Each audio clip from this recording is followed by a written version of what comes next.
G'day, Tragic here, and it's another What's in the Box. It's the first one for 2016. Oh yeah. Now I'm sorry about a bit of a mess, but I haven't cleaned the house for a while because it's been New Year's. Everything's all been fun. It's been light, chillaxing. I'm in the middle of doing my next Doomtown review, but this came, so I wanted to open it and check it out. For starters, yoink! Oh, didn't want them to go everywhere. Stupid things.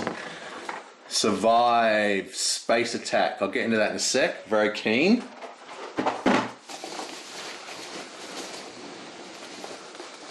Booyah! You all knew it was coming. Warhammer Quest. The Lord of the Rings killer, in inverted commas? Well, we'll find out. I do know that this entire game costs less than one cycle of Lord of the Rings, but we'll see how it goes.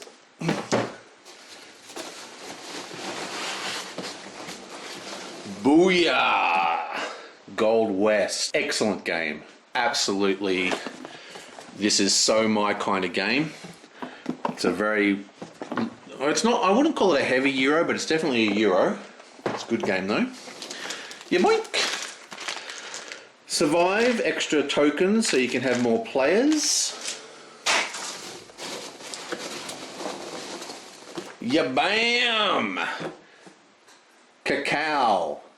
This is a fantastic game as well.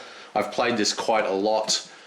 It's kind of like Cacao, I guess, but you know, a million times better.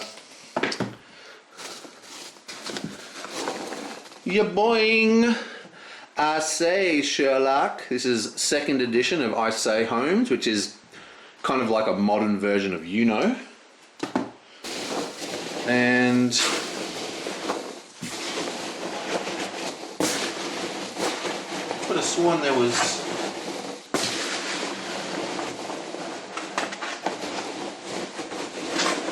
There's nothing else in here. I thought I had... Okay, weird. Look at that mess. Sorry about the mess. Okay, let's have a look at Sherlock Holmes. Now, if you've ever played You-Know, this is kind of like a modern version of You-Know. This is a victory point game, so it's sort of cheap. Well, they're cheap looking, but the games themselves aren't actually that cheap, but they're good. Basically, if I open one of these card boxes, yonk.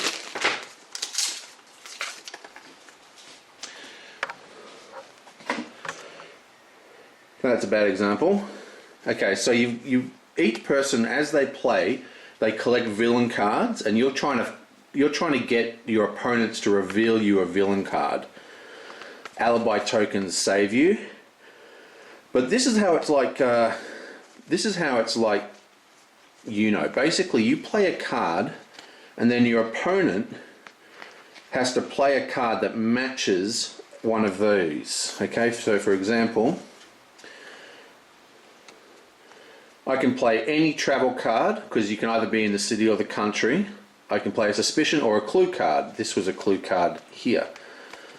And if you're playing the good rules, because there's two different rules, the player can just keep playing cards until they can no longer play. And every time you play a location card, you change location, and it just goes around and round and round. So it's similar to that You-Know style of playing a card based off what your opponent played. Anyway, this is a very cool game, very light and fun game, very typical for victory points games. I might do a in-depth video on this because it's really, really good, I think.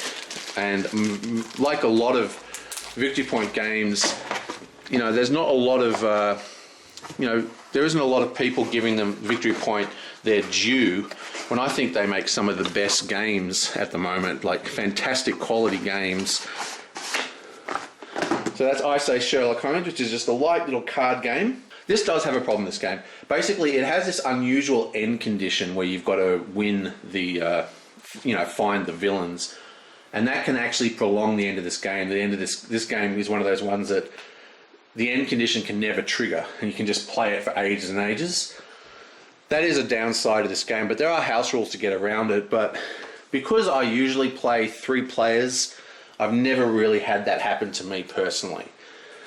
Now, I've played this quite a lot, but this is the 2nd edition. I'm not quite sure what's different. I think it's just got more cards. And I'll stop borrowing my friends. Next, Cacao. Oh man, I'm hanging to play this game. I've played this quite a number of times online, but I have yet to play it with the real box. This is a tile laying game, and it's super simple. It's all about VP collections, and you have all these little dudes, right? These are your cacaos, and every time you place a tile, you have to place them next to other tiles. Here you go. These give you cacaos. So basically, here, so here's some money tiles, right? So if I place this tile here, because I have 1 man at the mine, I'd gain 2 gold, which is VPs. And that's pretty much it. You have to place one of these and then one of these. You can't place 2 of these together.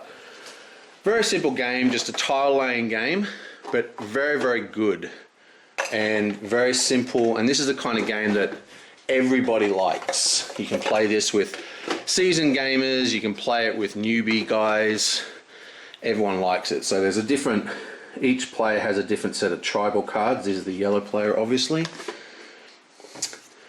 But yeah, and you gain these sort of nuts called cacaos. I think they're nuts. I don't even know what a cacao is. And there's this track here that goes up and up.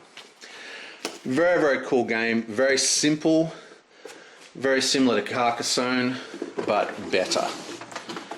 Cacao, and I just love saying that name. Gold West. I actually didn't think this game was going to be so big because it's such a minimalistic design. This is one of those games that's all about streamlining. It's got a very elegant system. It doesn't have fancy pieces. It's got a simple board. Lots of tokens though. It's got a nice puzzle board, as you can see. Basically, you collect resources, and this is like your player board. And what's interesting about this game is you collect resources, and the resources move upwards. So you get the tokens that come off the 0 point at the end of at your beginning of your turn, and where you place these is all that counts. So what you want to do, much like say Hyperborea, you want to play your turn so you have massive turns. You want to try and do something every turn, but it's always good to try and organize your board so heaps of tokens come off at once and you get these big massive plays, kind of like in Hyperborea where you want to, activate all your tokens at once. So, like I said, very, very minimalistic. If I show you the board, there's probably a picture of it in here, might be easier. There we are.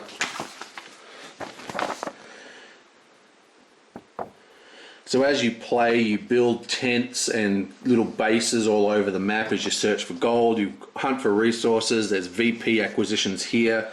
And actually, this is actually one of the interesting things. There's these kind of tiles here, right? And these tiles, they go on a special part of the board.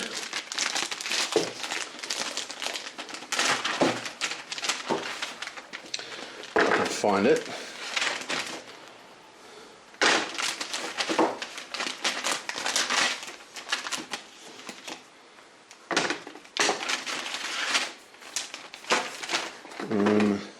Yeah, here.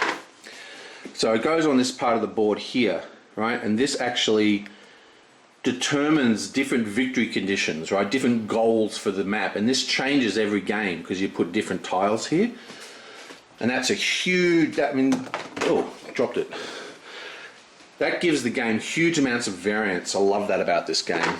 Now, I haven't played this, but I've read the rules and I've seen some reviews from people I trust. It's getting a lot of love. And this is probably the one I'm most keen to try. So, I'll deal with that later. Okay, and Warhammer. This doesn't need a lot of introduction. I'm pretty sure most people know what this is. It's one of FFG's fastest selling games, like their latest game, out of all the games they released recently, in the last section of releases, I guess you'd call it. It's a adventure card game based on a really popular old board game. And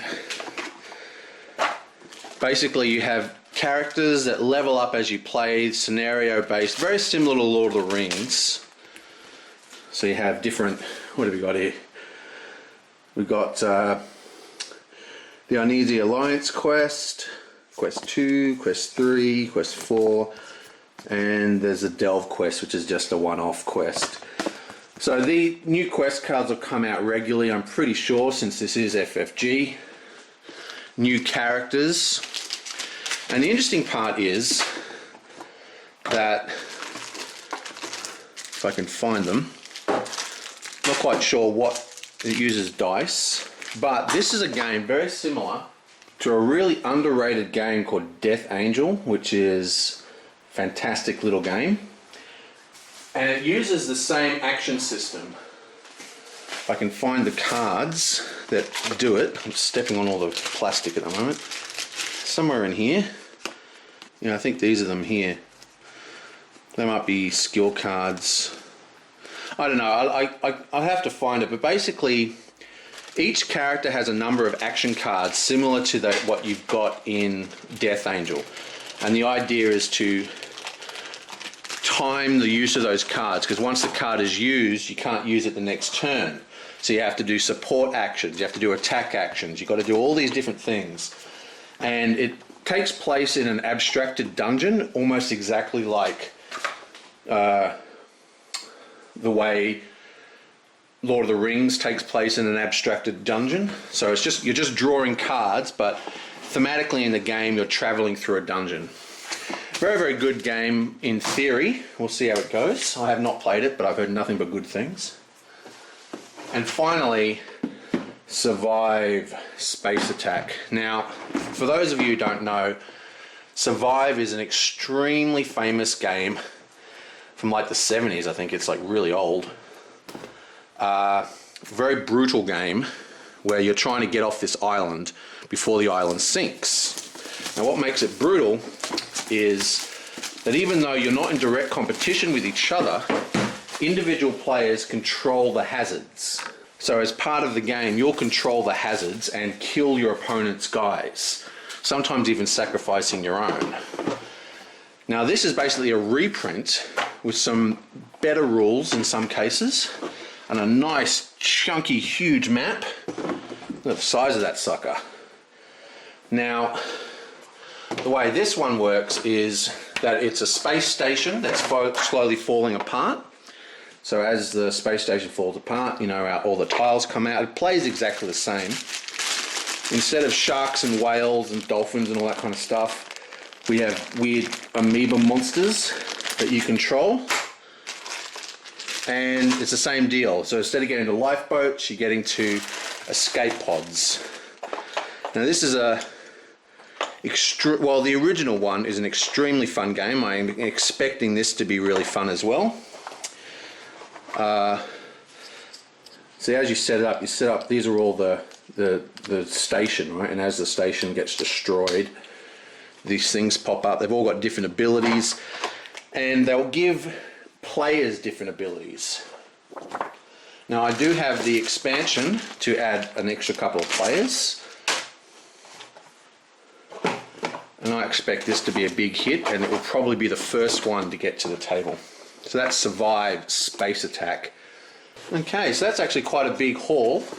This actually was ordered before New Year, So even though I've only just received this, this is from last year, but it's going to go down as the first pack for the new year. Okay, well, I'll see you guys next time. And yeah, sorry that there's been a bit of a problem with my computer at the moment. Basically, I installed Windows 10 on it and everything went screwy. So I need to like redo the whole thing. I just can't be bothered. Like I can, it's just such a hassle. But anyway, I'll see you guys soon.